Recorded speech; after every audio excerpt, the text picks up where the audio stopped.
con Fabrizio Peperoni del Real Granella, vittoria sofferta ma dove avete dimostrato ancora una volta che quando segnate è davvero difficile farvi gol. Poi c'è stato il momento in cui la Taverna dei 40 si era rifatta sotto, c'è stato un super gol di Romagnoli. Come hai visto la gara dal campo? Noi siamo una buona squadra, siamo anni che giochiamo tutti insieme. E l'altra squadra rispetto all'andata si è rinforzata, però come hai detto bene te è difficile, una volta che stavamo in vantaggio recuperarci.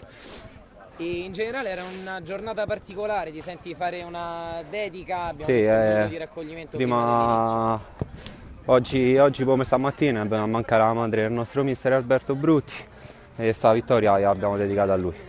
E puntate dritti alla promozione, dove dovete ancora migliorare secondo te per poterci arrivare senza l'ausilio dei playoff? Ma secondo me su niente, siamo una buona squadra e puntiamo a vincere il campionato e tutto quanto. Grazie a Prego. Fabrizio Peperoni anche per la sincerità.